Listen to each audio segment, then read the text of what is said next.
he's very thirsty, and need an ambulance? I don't think he needs an ambulance. I'll let the cops decide that, but his ankles are taped up, and he won't tell us why. Okay. But he has duct taped around each ankle. Yeah, there's sores around them. I think there's a good chance he's been... He also said... Oh, and he has them around his ankles. I mean, his wrists as well. Okay, this boy has been... He needs... This kid has obviously been... I think he's been detained. He's obviously covered in wounds. I'm sure you guys are caught up on the situation with Ruby Franke, where her 12-year-old son, Russell Franke, escaped from her podcaster BFF's house, went to a neighbor's house a couple houses down the street, asking for water and for him to call the police with duct tape on his legs and wrists. The 911 audio call from that neighbor has just been released, and I just listened to it, and it is the most heartbreaking thing that I have heard in a long time. It hits different hearing the neighbor's reaction to what he could see on this child and hearing his voice break and nearly cry. I can't imagine what he was seeing and how he was feeling seeing it, because just hearing his reaction and reading what happened to this child is heartbreaking enough. So I'm gonna play the full 911 call for you guys so that you can hear it for yourself. Tell me exactly what's happened. I just had a 12-year-old boy show up here at my front door asking for help. And he's said he had just came from a neighbor's house, and we know there's been problems at this neighbor's house. He's emaciated, he's got tape around his legs, he's hungry, and he's thirsty. Okay. One of the things that immediately stood out to me was when he says that we know that there's been problems at this neighbor's house before, because this is not Ruby Franke's home. We know at Ruby Franke's house that neighbors have called CPS and have complained about, seeing the children doing yard work out in the yard in 100-plus-degree weather, or her younger daughter Eve wandering about the neighborhood. We know that they've contacted CPS before, but this was Jody Hildebrandt's neighborhood. So I'm curious what the problems are that he's seen at this location before. Like, what were the things that were going on there? He goes on to say that he's emaciated and that he has tape on his ankles and that he's thirsty and that he's hungry. He says that he's sitting outside on the patio with a little boy and that he asked him to call the police. Is your door locked? No, I'm sitting outside with him on the front patio. Okay, cool. And he asked us to call the police. So he's very afraid. So you know that Russell was in such a bad place that he went up an entire block to get to this neighbor's house with duct tape on his legs, asking him to call the police. That's something that for a child to do, you have to be extremely brave, especially if you're already in this terrifying situation where an adult has put you in this position and you're escaping that situation to get help. You know he had to be terrified. Okay, and are the neighbors out of their home, or is anybody looking for them that you can see? No. Our homes are far enough away. I'm not sure. How did you get out of the house? Porch. He went out. He says he just left through the porch at the neighbor's house. Her name is Jody Hildebrandt, and she lives 2 doors up the street. Out here in Cayenne, the houses are far apart. Yeah, out here in Cayenne, the houses are far apart, so he walked just under a block to get to our house. He rang my doorbell and asked me to call the police. Does he seem to be under the influence of drugs or alcohol? I don't think so, but he's very thirsty and... Need an ambulance? I don't think he needs an ambulance. I'll let the cops decide that, but his ankles are taped up and he won't tell us why. Okay. But he has duct taped around each ankle. He goes on to say that he has duct tape around his ankles and that there's sores around him. And at this point, it doesn't seem that he's noticed the rest of the duct tape and wounds, because when he does, he begins to break down. Yeah, there's sores around him. I think there's a good chance he's been... He also said... Oh, and he has been around his ankles. I mean, his wrists as well. Okay, this boy has been... He needs... This kid has obviously been... I think he's been detained. He's obviously covered in wounds. When he starts saying that he's detained and that he's covered in wounds, you can hear him holding back tears. You can also hear what's probably his wife in the background and her reaction to the situation. And later on, you even hear little Russell, talking and answering some of the questions. They say that they're going to send paramedics on the way, and the neighbor says that's probably a good idea. Okay. Let's get the paramedics headed over that way, okay? Oh, that's a good idea, too. His reaction after he realizes the intensity of the wounds on this child is extremely hard to listen to. Russell goes on to say in the audio that he doesn't know where his mom is, but he knows where his dad is. Let's see. Has he told you where his mom or dad are? Haven't asked him that. Yeah. You know where your mommy and... I really got these moves. Yeah, I'm sure that doesn't matter, son. Do you know where your mom and dad are? Well, actually, I don't know where my mom is, but I do know where my dad is. He's not anywhere here. No. Nowhere here. Okay. No, he doesn't seem to. He says he knows where his mom is, but... He doesn't know where his dad is. That's correct. I do know where my dad is. Is his mom home? He doesn't live. He just says he doesn't live around here. Okay.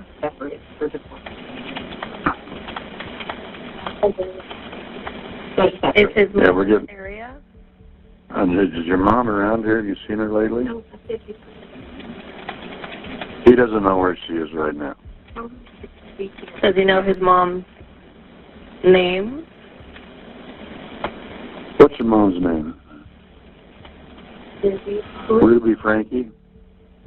Ruby Franke is his mom's name. Okay. How do you spell the last name? Franke. Franke. Okay. And does she live in the area? No, I'm not sure where she lives. He's trying to help us, but he's... That's okay. We don't want to stress him out too much. The officers will go over all these questions with him anyway. I just want to stay on the phone with you until we get some help there, okay? Russell also says that there are 2 other children that are at the house that are ages 10 and 14, and that the both of them are okay and that they're able to, walk around freely. After Russell is asked if anybody else was in the house, before he answers with how old his siblings were, he asks what the date is. So it makes me wonder how long he was being held in there, if he needed to know what the date was, like almost as if he wanted to know if a birthday had passed before he told them what ages his siblings were. Can you ask him if any other children were in the home he came from? Okay. Was there any other kids up at Jody's house? Besides, Anybody else? No. How old?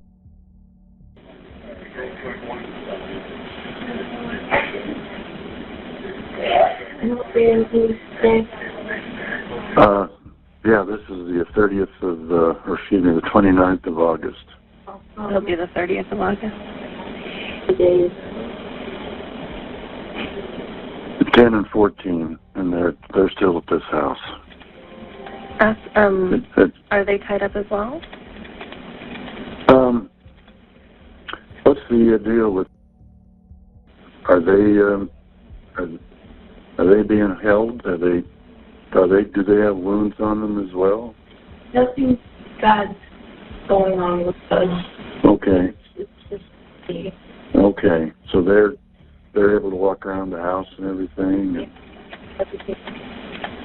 Well, okay. He says everything's fine with them. And then the neighbor says that Russell said that what happened to him was his fault.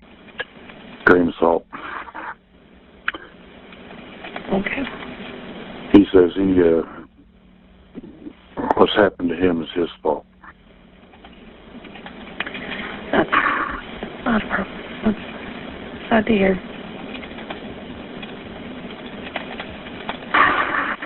They're coming to you as quick as they can, okay?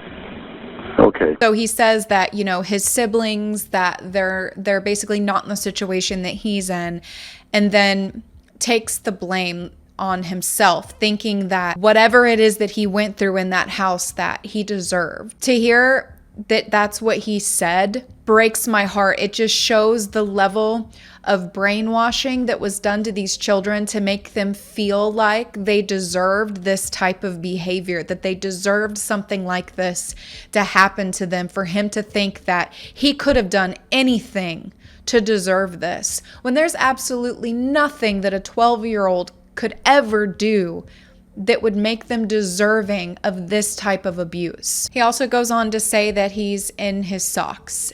So he didn't even have shoes. Like, it was so clear that he escaped a bad situation and that he was covered in wounds. Yeah. Really well. Yeah, I just want to make sure. He's fine. I've got him sitting here. My wife, he got him water and giving him something to eat, because he's hungry, and I think the young man, he's hearing his stocking feet. So he escaped. Well, I'm glad that he was able to make it to They're on their way. so he could be safe. They should just be pulling up now. Let me know when they're with you, okay? Will do. You did good. Enjoy that banana, okay? Yeah, he just did the right came home a thing. few seconds ago, so he might be waiting for his partner. I'm not sure. The neighbor asks Russell if Jody's at the house right now, and Russell says that she is. So he starts, talking about how they need to hurry because she might end up coming to look for him, and that she's a very bad lady. Is Jody up there right now? Yes. Okay. Jody Hildebrand is up there right now. Okay. So she may come looking for him here soon, but she's not going to, obviously. I think we need the cops here as soon as possible. I'm just asking where he is now. Yeah, she's a bad lady. We didn't realize how bad. Well, sounds like he's making a phone call real quick to his sergeant. He is going to head up. Okay. All right. Well, if we have to take him inside the house, we will. We're just sitting outside right now because we have chairs out here, and it was convenient. That's okay. If anything, he's sitting out down your driveway and keeping an eye on the house. So if that's where you feel safe, that's where the child feels safe, and let's just stay where you're at. Yeah. You're I on think the we're doing front this. Yes. Does he have anything with him? But, no, he's wearing a long sleeve shirt and shorts, and it's way too big for him. Can you tell me what color the shirt and shirt are? Okay, the ambulance is here. Okay. So. Are they with you?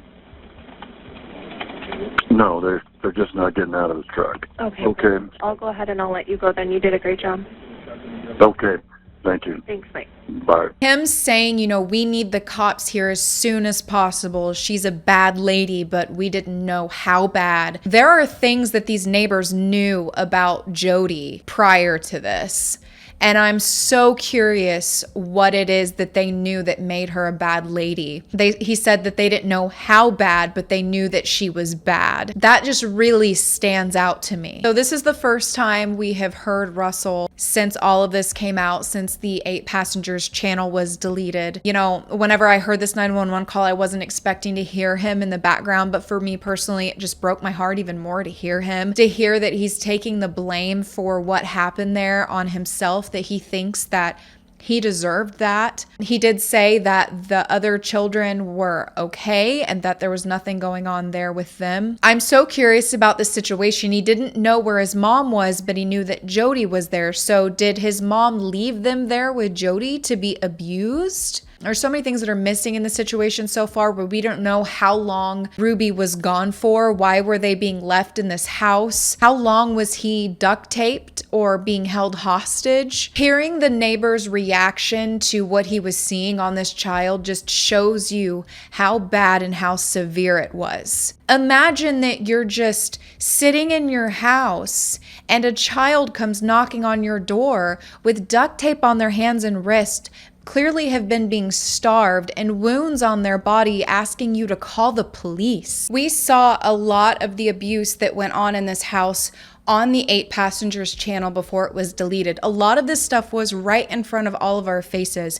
People had change.org petitions trying to get something to be done about this. This is something that people have been screaming about online for a long time. There's been neighbors that have called CPS. People have been trying to do something about this. With everything that we saw going on YouTube, we didn't see things like this on these children. We didn't see wounds on their bodies or duct tape around their legs and their wrists. Whenever Ruby took these kids off of the internet and the older children were out of the home and the husband left, and not saying the husband doesn't have responsibility in this because I truly don't know, but they became estranged from some of their family. It's almost like everything like all of the abuse that was happening before just got 1,000 times worse. There is no telling what these children have been experiencing without the cameras, because the stuff that was on camera